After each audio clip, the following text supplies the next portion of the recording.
You're listening to Brandon Sports Talk, interviewing professional athletes and Paralympians and Olympians. And now for your professional athlete interview and your host, Brandon P.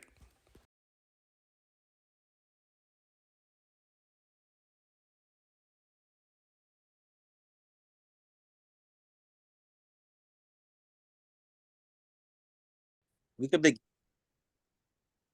all Welcome right. back to Brandon Sports Talk. In today's episode, I have the privilege of interviewing the USA's powerlift powerlifting Garrison Reed. How are you doing today? Yeah, it's Garrison Redd, and yep, I'm doing pretty good. I can't complain. It's New York City. The weather's dropping, pretty cold, but hey, we make it work. That's good. Can you talk about how you knew that you wanted to get started into the sport of powerlifting?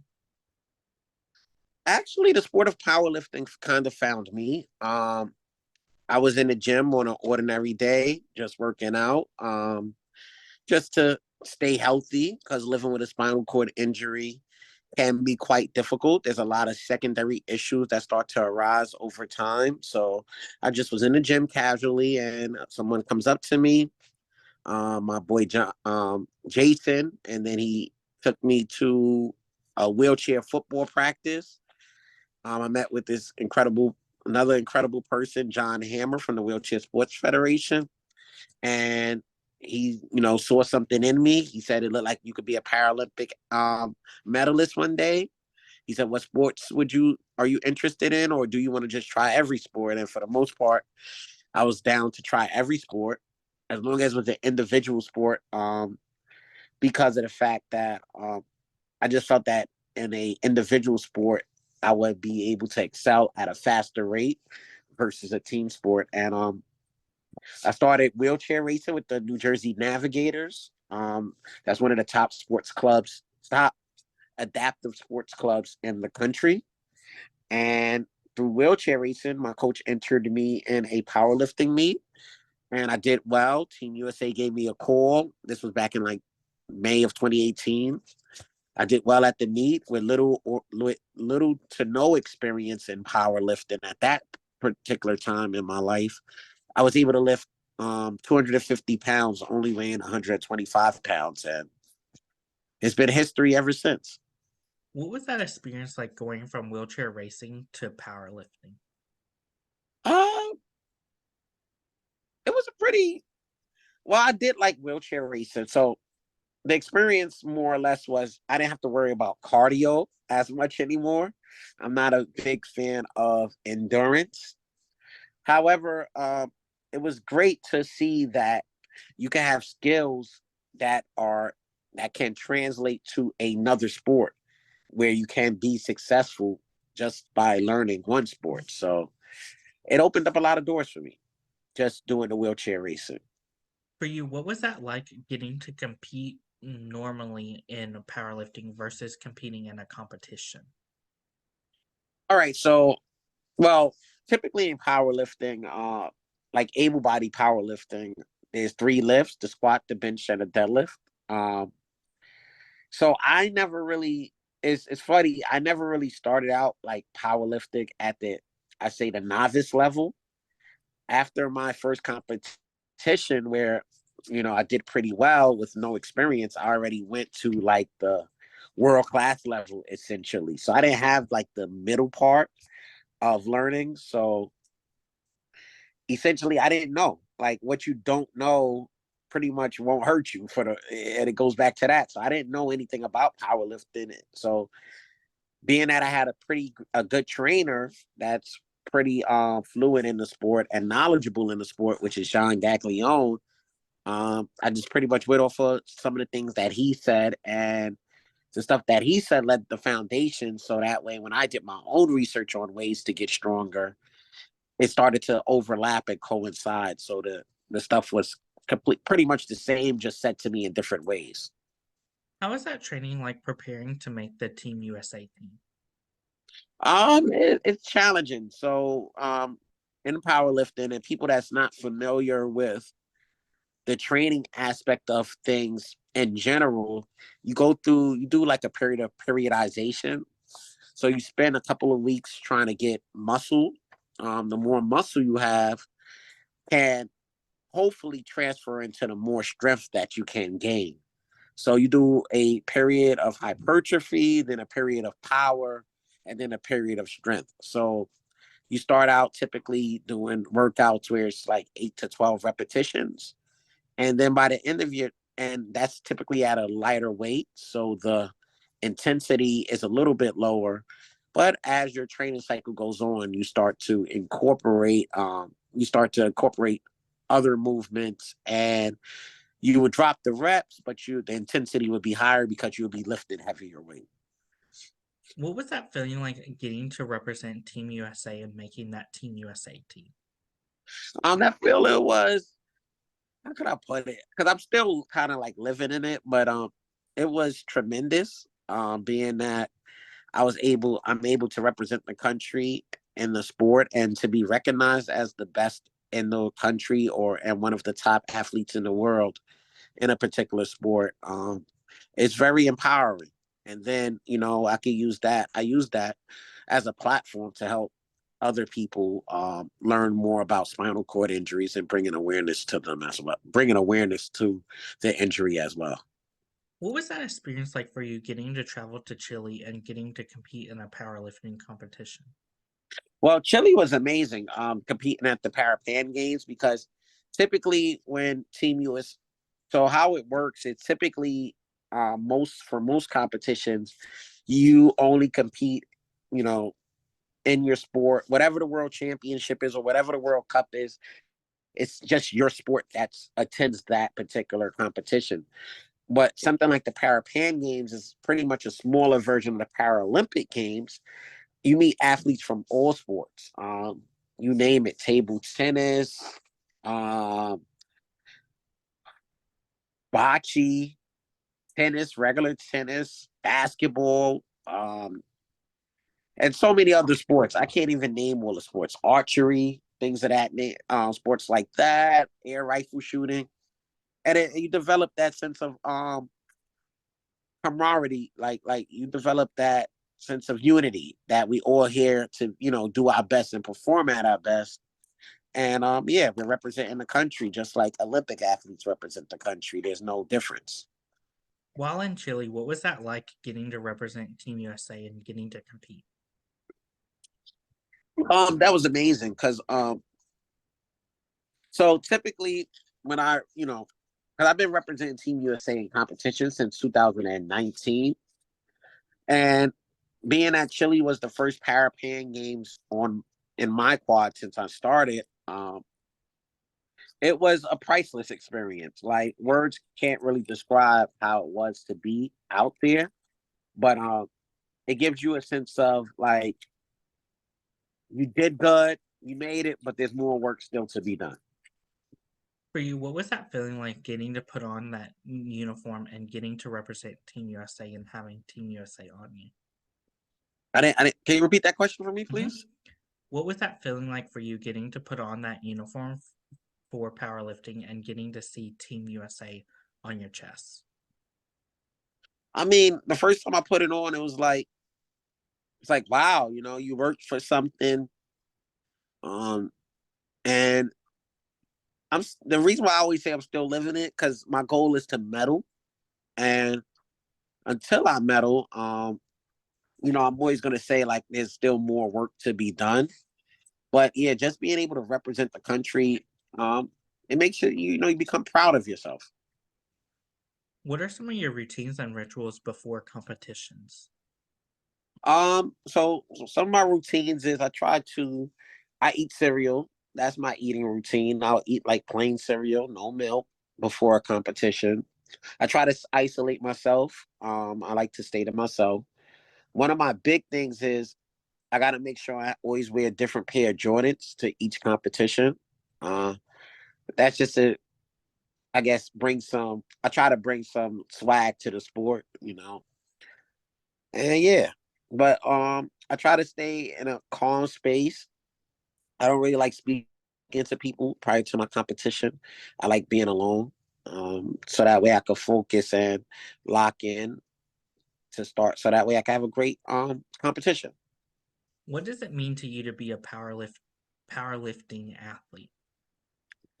Um, it represents strength. So like a lot of times, because I also work at Mount Sinai, I'm the outreach coordinator for the spinal cord injury unit, and it brings me back to it's humbling because it brings me back to when I was in rehab and suffered my injury.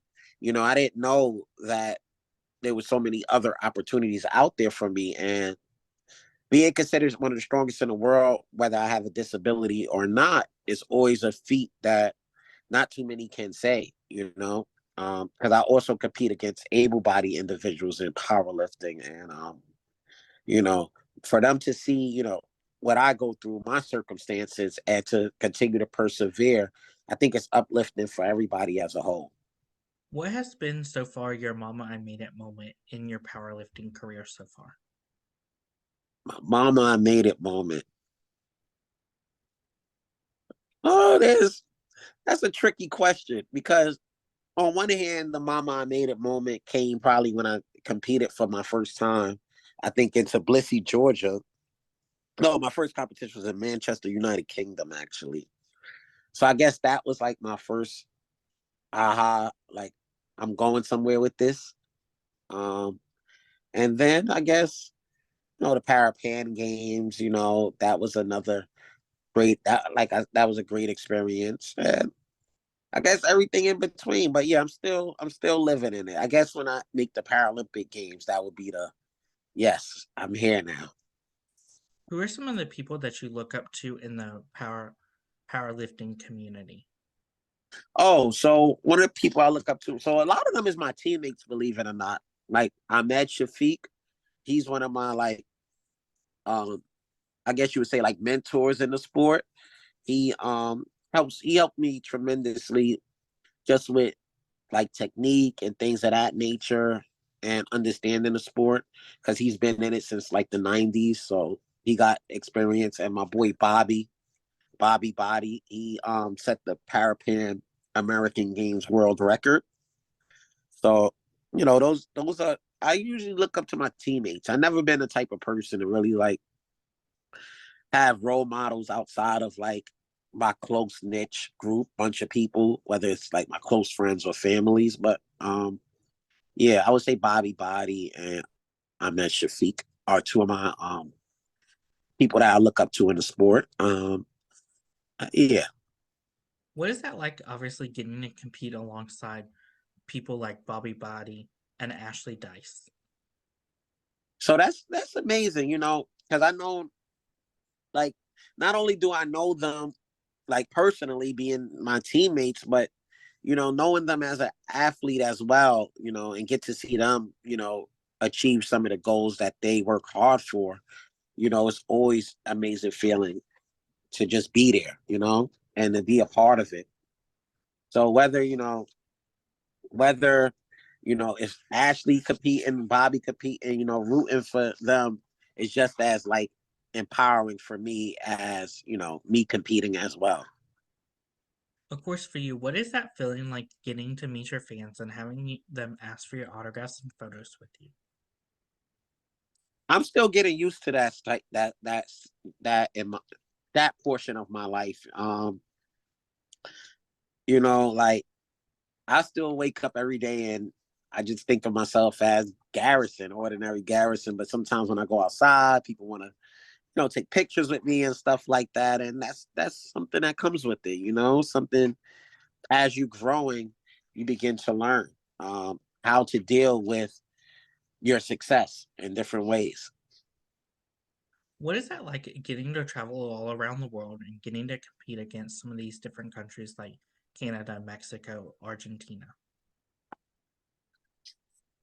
Um, so it's cool. The cool part. So I don't know how it is in Olympic sports, but I feel like it's the same. But in Paralympic sports, it's cool because you start to develop friends in those particular countries, and you develop a sense of connection.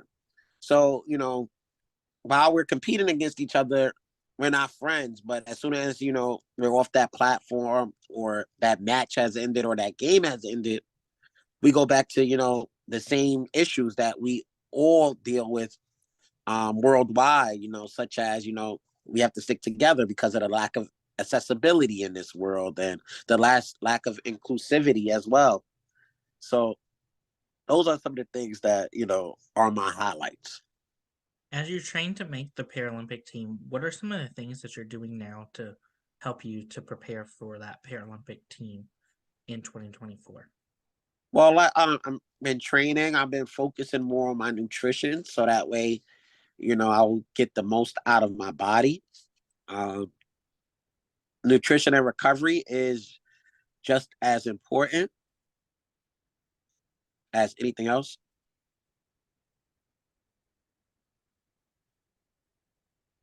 How will it feel to make that Paralympic team and getting to represent Team USA?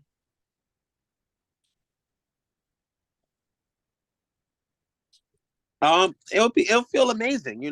That's my goal. The reason why we compete is to make the Paralympic Games, is to be able to represent the country at the highest level that there is.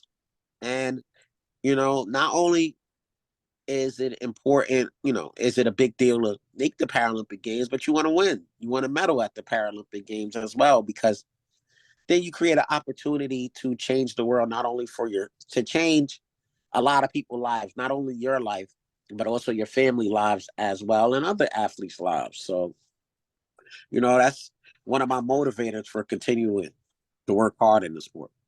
What are some of the things that you've learned so far in doing powerlifting that you did not know before getting started in the sport?